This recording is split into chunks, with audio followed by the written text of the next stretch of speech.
जय हिंद साथियों, आप सभी को मेरा प्यार भरा नमस्कार। मैं मुकेश यादव, मैथ टारगेट से। और आज हम लोग पढ़ेंगे कक्षा 10 की मैथ एक्सरसाइज 6.2 का क्वेश्चन नंबर 8। यदि हम बात करें तो पिछली क्लास तक जो है वो हमने इस एक्सरसाइज का क्वेश्चन नंबर 7 तक हम लोगों ने कंप्लीट कर लिया था। और आज हम लोग क्वेश्चन नंबर 8 समझने का प्रयास करते हैं। तो क्वेश्चन नंबर 8 को बताने से पहले एक बार साफ शब्दों में इंस्ट्रक्शन है कि बात मत करिएगा, इधर उधर देखिएगा मत, निगाहें व्हाइट बोर्ड की तरफ होनी चाहिए, और नहीं तो फिर उसका परिणाम भुगतने के लिए तैयार रहें। तो चलिए क्वेश्चन नंबर 8 की यदि बात करें तो कह रहा है प्रमेय 6.2 का अगर जिनको बात न समझ में आ रही हो तो हम उनको दोनों भाषाओं में हम समझाना जानते हैं। इंडियन मूवी का एक डायलॉग है कि हम गांधी जी को भी पूछते हैं और चंद्रशेखर आजाद को भी। पहले हम प्यार से समझाते हैं और फिर छड़ी से, याद रखिएगा। तो कह रहा है अभी 2-4 दिन को तोड़ के बाहर निकालने बता दे रहे हैं। कह रहा प्रमेय 6.2 का प्रयोग करते हुए सिद्ध कीजिए कि एक त्रिभुज की किन्हीं दो भुजाओं के मध्य बिंदु को मिलाने वाली रेखा तीसरी भुजा के समांतर होती है। याद कीजिए कि आप कक्षा 9 में ऐसा कर चुके हैं। इस वाले प्रमेय को भी हम लोगों ने कक्षा 9 में पढ़ा था। ये बच्चे समझिएगा ध्यानपूर्वक। यदि हम बात करें तो देखते हैं स्टेटमेंट क्या है इसका, एक एक शब्द का मतलब समझते हैं। कह रहा है कि 6.2 का प्रयोग करते हुए सिद्ध तो करना है दूसरा वाला प्रमेय, ठीक, जो हमने सीखा था कि यदि एक भुजाएं एक ही अनुपात विभाजित हो तो इसका मतलब है कि जो वो रेखा क्या है उसके समांतर होगी। कह रहा है सिद्ध कीजिए कि एक त्रिभुज, ए मुना समझिएगा, हमने कोई सा भी एक त्रिभुज बना दिया क्योंकि यहाँ कोई बाउंडेशन नहीं है। एज यू लाइक, जो भी आपकी इच्छा हो फटाक से बना दीजिए। तो हमने एक त्रिभुज बना दिया, नाम दे दिया ABC। आपकी इच्छा हो PQR, कुछ भी दे सकते हैं, MNO, कुछ भी। तो कह रहा है सिद्ध कीजिए कि एक त्रिभुज की किन्हीं दो भुजाओं के मध्य बिंदु, अब त्रिभुज में होता है 3 भुजा, तो किन्हीं दो भुजाओं, चाहे इसको ले लीजिए, चाहे इसको ले लीजिए, चाहे इसको और इसको ले लीजिए, ठीक। तो हमने दो भुजा, एक ये लिया और एक ये लिया। तो कह रहा है किसी त्रिभुज में किन्हीं दो भुजाओं के मध्य बिंदु को, मान लेते हैं इसका मध्य बिंदु ये रहा और इसका मध्य बिंदु हमने सपोज किया ये रहा। कह रहा है किसी त्रिभुज की किन्हीं दो भुजाओं के मध्य बिंदु को मिलाने वाली रेखा, देखो, सिद्ध कीजिए कि एक त्रिभुज की किन्हीं दो भुजाओं के मध्य बिंदुओं को, एक त्रिभुज के किन्हीं दो भुजाओं, एक भुजा दो भुजा, किन्हीं दो भुजाओं के मध्य बिंदु, इसका मध्य बिंदु ये, इसका मध्य बिंदुओं को मिलाने वाली रेखा। तो मध्य बिंदुओं को ये मिला दिए, ये हो गया मध्य बिंदुओं को मिलाने वाली ये रेखा हो गई। आगे देखते हैं क्या करा, मध्य बिंदुओं को मिलाने वाली रेखा तीसरी भुजा के समांतर होती है। यानी ये इसको हमको क्या करना है, समांतर दिखाना है, ठीक। और ऐसा पर हम लोगों ने कक्षा 9 में पढ़ा भी था, समझा भी था। तो यहाँ समझिएगा बच्चे, इसको सिद्ध करना है कि ई वाली रेखा जो EF बा, BC के समांतर बा, वो भी BPT के विलोम से सिद्ध करना है, दूसरे वाले प्रमेय से सिद्ध करना है। तो चलिए समझिएगा ध्यान से बच्चे। अब अगर हम बात करें तो देखो हम लिख देंगे AE बराबर EB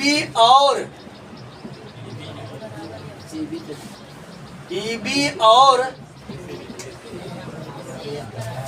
AF बराबर FC। कोई बताएगा कि कैसे बराबर लिख दिए? हाँ, क्योंकि ये मध्य बिंदु है। हमने बताया था कि मध्य बिंदु का काम होता है 2 इक्वल पार्ट में डिवाइड कर देना, है ना। यानी ये इसको 2 इक्वल पार्ट में डिवाइड करेगा, ये इसको 2 इक्वल पार्ट में डिवाइड करेगा। तो समझिएगा ध्यान से बच्चे, यहाँ रीजन है, देखिए कि AB तथा AC के मध्य बिंदु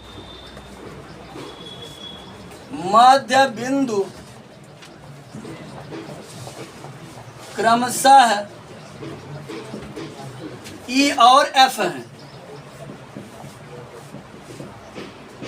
E और F हैं।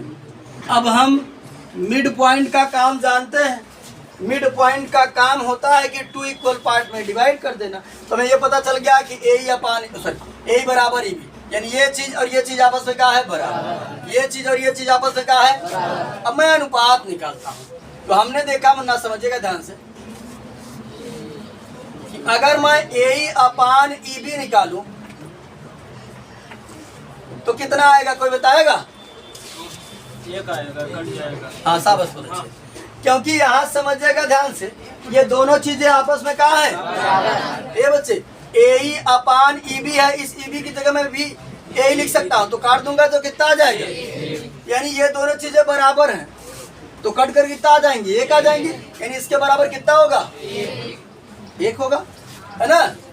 और इसको हम लेट कर लेते हैं इक्वेशन फर्स्ट। इसी प्रकार से यदि इसका अनुपात निकालें, AF अपान FC, इसका अनुपात कितना आएगा, एक आएगा, क्योंकि दोनों चीजें आपस में कहाँ है, बराबर है, कट करके आ जाएंगी एक। इसको मान लिया हमने समीकरण 2। हम जानते हैं कि यदि किसी भी समीकरण में अगर एक पक्ष बराबर है तो दूसरा पक्ष क्या होगा, बराबर होगा। समीकरण 1 और 2 से हम जानते हैं दायां पक्ष बराबर तो ए अपान ई बी बराबर AF अपान FC। ये इसका दायां पक्ष है, ये इसका दायां पक्ष है, दायां पक्ष बराबर तो बायां पक्ष बराबर। अब यहाँ समझिए, ये कंडीशंस अगर हो जाता है, ये कंडीशंस तब होता है जब रेखाएं क्या होती हैं, इतने और इतने का अनुपात जो आ रहा है, इतने और इतने के अनुपात के बराबर है। ये तब संभव है जब ये रेखा इसके समांतर होगी, अतः EF समानांतर का होगी, BC होगी। अगर आगे बच्चे तो तोड़ देंगे, विधिवत ध्यान देना। हमारा ध्यान तो नहीं, बार कभी बताए हम कि अगर हम पढ़ाते रहते हैं, अगर कोई इधर उधर करता है तो हमारे इतना क्रोध आता कि हमारे आँख के सामने से हट जाइए। याद समझिएगा, EF समांतर BC लिख देंगे BPT के विलोम से, BPT के विलोम से, यही दूसरा प्रमेय था ना हमारा, विलोम से। तो हो गया, सिद्ध हो गया। ये हमको सिद्ध करना था, कुछ कठिन नहीं था, 2 लाइन का सवाल था और बस दिया था, बेहद आसान क्वेश्चन। अरे सिद्ध करने के लिए हमने तो ध्यान नहीं दिया, हम सिद्ध करने के लिए भी हो जाएगा आपका EF समानांतर BC। हमें लगा अनुपात बराबर दिखाना है, कहाँ हमने ध्यान दिए क्वेश्चन को, तो हमने वही लिख दिया था। बाकी इसमें अगर ये बच्चे यही कहा था कि अनुपात बराबर दिखाइए, तब कहाँ रोक देते, यही रोक देते, ठीक। तो हो सकता है समानांतर कर सकता है, हो सकता है कह देगा अनुपात दिखाइए बराबर, कुछ भी कर सकता है। तो अब हम लोग समझते हैं क्वेश्चन नंबर, चले अब हम लोग समझते हैं क्वेश्चन नंबर 9। एक बार 9 के स्टेटमेंट को रीड करते हैं और फिर समझने का प्रयास करते हैं कि क्वेश्चन नंबर 9 में क्या कहा गया है। कहा जा रहा है कि ABCD एक समलंब है, एक शब्द आया है यहाँ पर समलंब। यदि आप कक्षा 9 तो पढ़ करके आए हैं तो अच्छी बात है, नहीं पढ़ कर आए हैं तो समझिएगा ध्यान से। अगर हम बात करें बच्चे चतुर्भुज जब पढ़ेंगे तो चतुर्भुज का एक प्रकार होता है समलंब, उन्हीं में से एक प्रकार क्या होता है समलंब। यदि हम समलंब की परिभाषा की बात करें, हम अभी आगे तो तुमको इतना तोड़ेंगे ना, तुम्हारा दिमाग में सही करके बता दे रहे हैं, गुस्सा दिला अभी आएगा। हम अच्छा सही था, हम बता रहे हैं। तो एक शब्द यहाँ पर आया है समलंब, तो समझते हैं कि समलंब होता क्या है। ये बच्चे अगर हम बात करें तो चतुर्भुज का एक प्रकार होता है समलंब भी। समलंब में यदि हम बात करें तो 2 भुजाएं समांतर तथा 2 भुजाएं क्या होती हैं, असमांतर होती हैं। जैसे मैं अगर इस आकृति में बात करूं तो ये भुजा इसके समांतर है और ये दोनों भुजाएं क्या हैं, असमांतर है। तो समांतर का मतलब आप कतई बराबर मत समझिएगा। समांतर का मतलब होता है कि ऐसी 2 शांत रेखाएं जो बढ़ाए जाने पर कहीं ना मिले, वो समांतर होती है। तो याद समझिए, समलंब चतुर्भुज की यदि हम बात करें तो ऐसा चतुर्भुज जिसकी 2 भुजाएं समांतर और 2 भुजाएं असमांतर होती हैं, ऐसे चतुर्भुज को हम क्या कहते हैं, समलंब चतुर्भुज कहते हैं। बातें सभी को क्लियर है? तो चलिए, ABCD एक समलंब है जिसमें AB समांतर DC हमको दिया गया है। ये रहा AB, ये रहा DC। करा AB जो है वो DC के का है, पैरेलल है, समांतर है। AB समांतर DC, ये बच्चे मैं जल्दी जल्दी में आकृति बनाया हूँ, हो सकता है दूर से देखने पर ये समांतर ना दिख रहे हो, हल्का फुल्का अंतर हो, लेकिन जब आप सॉल्व क्या करिए तो ये रेखा इसके बराबर पैरेलल होना चाहिए। ठीक, बस में कि नहीं, काहे कि एग्जाम में लिखने आप ही जाएंगे। तो यहाँ समझिएगा ध्यान से, ABCD एक समलंब है जिसमें AB समांतर DC, यानी ई वाली रेखा है करे समांतर बा। आगे समझिएगा ध्यान से, तथा इसके विकर्ण, ये बच्चे विकर्ण क्या होता है जिसे अंग्रेजी में हम लोग डायगोनल्स कहते हैं। विकर्ण होता है अगर तिरछी रेखा ये ले जाकर यहाँ से यहाँ मिला देंगे तो ये विकर्ण बोला जाता है। क्या बोला जाता है? अंग्रेजी में हम इसे डायगोनल्स कहते हैं। अलग अलग शब्द अलग अलग, इंग्लिश मीडियम वाले डायगोनल्स कहते हैं, हिंदी मीडियम वाले डायगोनल्स कहते हैं, जो भी वो इंग्लिश में स्टार्ट है। हाँ, डायगोनल्स जो भी आप समझ लें। तो यहाँ समझिएगा क्या ध्यान से, इसके विकर्ण परस्पर O बिंदु पर प्रतिच्छेद करते हैं। बच्चे जहाँ काटते हैं उस पॉइंट का नाम है O, जहाँ इंटरसेक्ट करते हैं उस पॉइंट का जो नाम है क्या नाम है? O है। प्रतिच्छेद करते हैं तो दर्शाइए कि AO अपान BO बराबर CO अपान DO, ये हमको सिद्ध करना है।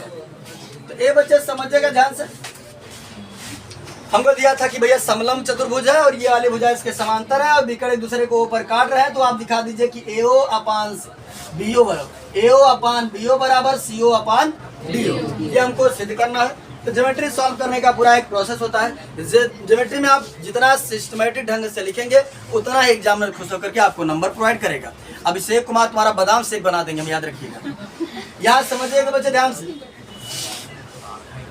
अब तो पहली हेडिंग बनती है भैया सॉल्यूशन के अंतर्गत 3 हेडिंग बनती है दिया, जो मोस्ट कंपलसरी है, हर बार बनने करती है। एक दिया है, एक सिद्ध करना है और तीसरी उपपत्ति। कभी कभी चौथी हेडिंग आ जाती है कंस्ट्रक्शन, जिसे अंग्रेजी में कहा जाता है, हिंदी में कहा जाता है रचना। तो हमने एक कंस्ट्रक्शन किया क्या कि O को, याद समझिए, हमने O से जो है AB और CD दोनों के समांतर एक रेखा खींचा जिसका नाम क्या दे दिया? ON। बात सुनाई? ये बच्चे जो हम रचना करते हैं हम उसको डॉट डॉट लाइन से शो करते हैं। इसका मतलब ये होता है कि ये किताब में या क्वेश्चन में कहा नहीं गया था, इसको हमने अपने आवश्यकता के लिए किया है। ठीक, जो हम अपनी आवश्यकता के लिए करते हैं उसको डॉट डॉट लाइन से शो करते हैं, ताकि ये रियल लाइन है और वो डॉट लाइन है। तो यहाँ समझिएगा बच्चे ध्यान से, तो पहली हेडिंग हमारी बनी कि दिया है ABCD एक समलंब है AB समांतर DC या CD जो भी करें आप, तो वो किताबिये में दिया था, हमने अपने से नहीं लिखा। सिद्ध करना ये भी किताब में दिया था। रचना हमने यहाँ लिखा कि भैया AB तथा CD के समांतर एक रेखा ON खींचा। उपपत्ति में हम लोग सॉल्व करना प्रारंभ करते हैं। तो समझिएगा क्वेश्चन कठिन नहीं है, लेकिन ध्यान पूर्वक समझेंगे तब आगे। ये बच्चे बात ना करें,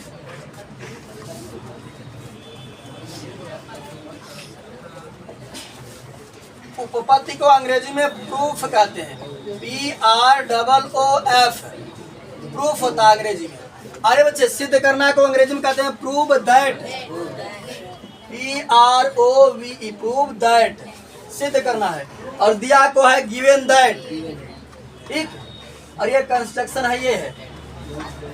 चले, हो सकता जो इंग्लिश मीडियम वाले हो या फिर कंबाइंड लैंग्वेज पढ़ते हो, दोनों को आसानी हो। समझिएगा बच्चे ध्यान से, यदि हम बात करें तो हमारे पास आकृति तो थी, हमने 2 आकृतियां रफ रूप से बना लिया है, क्योंकि उसमें इतने त्रिभुज बन गए हैं कि एक बार देखना थोड़ा बच्चों के लिए कठिन लगता है कि कौन बात करता है सच। तो इसीलिए मैंने दोनों को रफ में बना लिया है। जब आप भी सॉल्व किया करें तो पेंसिल से अगर आकृतियों को अलग से बना देंगे रफ में, तो सारी चीजें स्पष्ट रूप से हमें विजुअल होने लगती हैं, दिखाई देने लगती हैं। तो समझिएगा ध्यान से, सबसे पहले मैं बात करूंगा त्रिभुज ABC में। अगर मेन आकृति की बात करें तो ABC ये रहा, समझ ध्यान से, त्रिभुज ABC में ये मुन्ना समझिएगा ध्यान से, हमने खुद ही कहा था कि AB तथा CD के समांतर रेखा खींच रहे हैं, उसका नाम क्या है? ON। इसका मतलब है AB पैरेलल क्या है? ON है। अब हमने BPT थ्योरम पढ़ा हुआ है कि यदि किसी त्रिभुज में एक भुजा के समांतर अगर एक रेखा खींची जाए, अस्मित पटेल और क्या नाम उस बच्चे का, अवनीश कुमार, तो वो जो है शेष अन्य 2 भुजाओं को एक ही अनुपात में क्या करता है? विभाजित करता है। ये मुन्ना समझिएगा ध्यान से, कि रेखवा करे समांतर बा, तो है ही इतना चीज या है ही इतना चीज या का अनुपात जो है एक अनुपात के क्या रहे Pn अपान NC बराबर होगा AO अपान CO। अब हमने OC क्यों नहीं लिखा, इतना भी आप प्रयोग ध्यान दिया करिए कि अगर किताबिया में CO DO नाम दिए बात हम OC लिखा बदम चेंज करे पड़े, तो जैसा वो नाम मेंशन किया वैसा ही नाम कुछ हम लोग करके चलेंगे।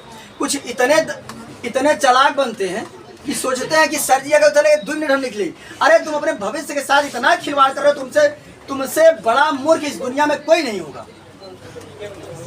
ध्यान दे लो, ये बच्चे समझेगा। फिर से हम बात करते हैं, एक समझो ध्यान से, फिर दिखा देते फिर मिटा दे इसको। पीपीटी थ्योरम, पीपीटी प्रमेय से तो समझो मुन्ना ध्यान से। अब देखो,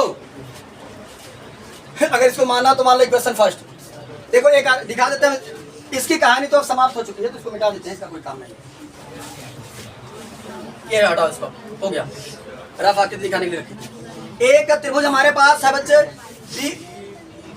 BCD है। क्या है? BCD मेन आकृति में देखे तो अगर BCD में बात करें तो CD के समांतर भी हमारी क्या है? ये बच्चे, यानी CD समांतर ON है।